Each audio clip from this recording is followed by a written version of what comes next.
"I'm ready." That's all Gregory Hunt said before the chemicals entered his veins. No apology, no explanation, no mention of the woman he murdered in front of her own children. Just 2 words: calm, cold, final. But who was Gregory Hunt, and why did the state of Missouri wait 34 years to execute him? This is not the story of a misunderstood man. It's the story of a killer, one who stalked his ex-girlfriend, ignored a restraining order, and murdered her in her own home while her children watched. And then he walked away without remorse. For over 3 decades he sat on death row. Appeals delay silence, until 2023 when the state finally carried out his sentence. But what he did with his last words, or more accurately what he didn't do, left a lasting chill on everyone in that room. In today's video, we're digging deep into the life and death of Gregory Hunt, a man driven by obsession, a crime that shattered a family, and a final act that left the world with more questions than answers. The early life of Gregory Hunt.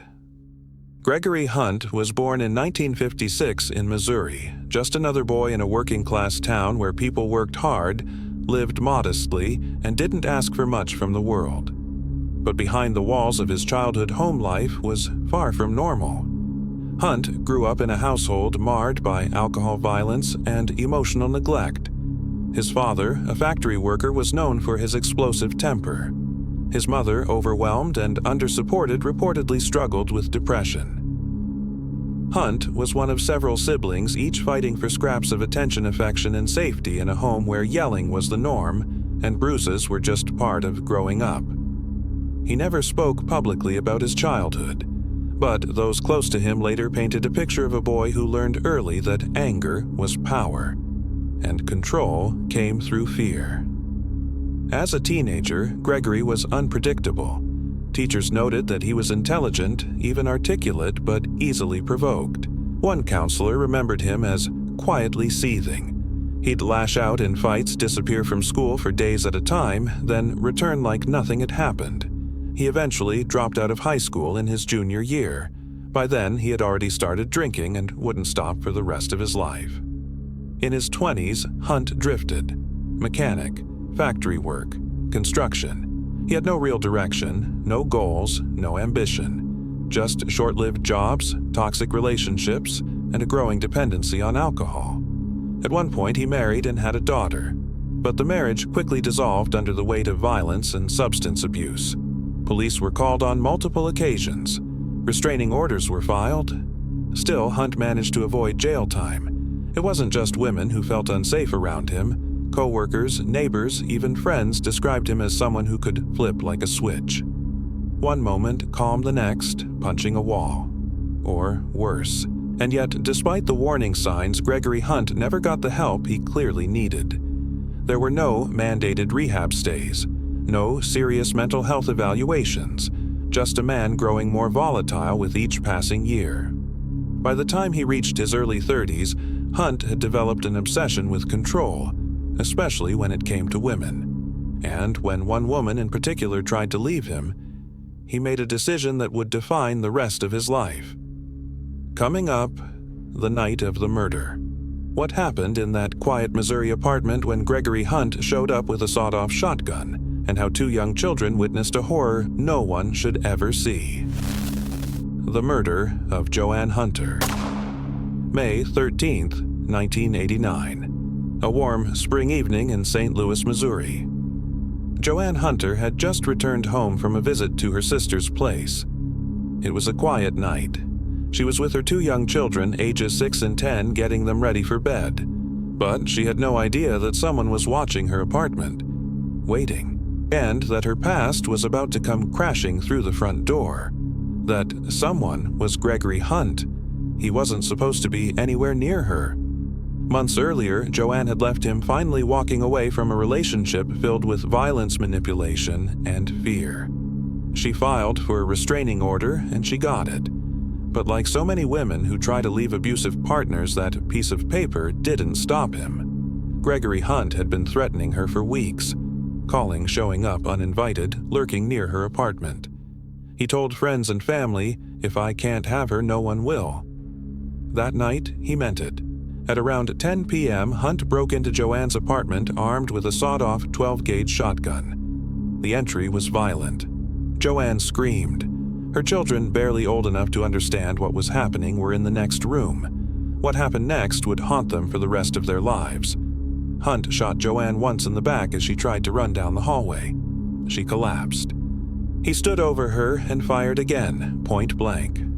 Her children were frozen in place, forced to witness it all. Then he turned and walked out. Police arrived within minutes, alerted by neighbors who heard the gunshots and screaming. Joanne was already dead. The children, hysterical, were taken into protective custody. A manhunt for Gregory Hunt was launched that night. He didn't get far. The next day, police found him holed up at a friend's house drinking. When they arrested him, he didn't resist. Didn't even try to lie. All he said was, "I told her what would happen." It was a chilling confirmation. Not only did he plan it, he believed it was justified. He never denied the killing, never blamed someone else, but he also never showed remorse. And the horror of that night wouldn't end there, because what came next was a trial that would drag the victim's children through every traumatic detail, and a sentence that would take more than 30 years to carry out. The trial and sentencing. Gregory Hunt's trial began in early 1991, less than 2 years after the murder. The courtroom was tense-packed with reporters, relatives, and a community still reeling from the brutality of the crime. The prosecution wasted no time painting Hunt as a cold-blooded killer. Their argument was simple. This was premeditated, personal, and fueled by control and rage. They introduced evidence of past domestic abuse, recorded threats, witnesses who testified about his obsessive behavior. But the most powerful testimony came from the one place no one ever wants to hear it: Joanne's children. Now, old enough to take the stand, both recounted the night their mother was murdered in heartbreaking detail. The screams, the gunshots, the image of their mother bleeding on the floor, the man they once called Greg walking away without looking back. There wasn't a dry eye in the courtroom. The defense didn't deny the killing. Instead, they argued diminished capacity. They brought up Hunt's troubled childhood alcoholism and possible undiagnosed mental illness. His lawyers claimed he wasn't in his right mind, that his judgment was impaired. But the jury wasn't swayed. The facts were overwhelming. The intent was clear. And the impact on the victims, especially the children, was undeniable. After just a few hours of deliberation, the jury returned with a verdict guilty of first-degree murder. The judge didn't mince words during sentencing, calling the murder cowardly, and calculated he sentenced Gregory Hunt to death by lethal injection. Hunt showed no emotion. For Joanne Hunter's family, the sentence brought some sense of justice, but they knew it wouldn't bring her back or undo what her children had seen. What no one expected was how long it would take to carry out that sentence, because what followed were 3 decades of appeals, delays, and legal technicalities that kept Gregory Hunt alive, long after the world had tried to forget his name. Decades on death row. Gregory Hunt's death sentence was delivered in 1991, but the execution wouldn't come for another 32 years. In those decades, Hunt sat on Missouri's death row, isolated from general population, confined to a concrete cell for 23 hours a day. No television, no freedom, just time, and plenty of it. He read books, mostly religious texts. He wrote letters to his legal team. He refused counseling. Some said he had become more reflective with age. Others who visited him claimed he had grown bitter. But if anyone expected remorse, they never got it. Not from Gregory Hunt. Through the years, his legal team filed motion after motion. They argued that Hunt had been mentally ill at the time of the murder, that he hadn't received proper legal representation, that his sentence was unconstitutional. Each appeal failed, but the delays kept stacking up. Paperwork, changes in law, shifting governor's execution, moratoriums. It all worked in Hunt's favor, even if unintentionally. The longer he waited, the older he got.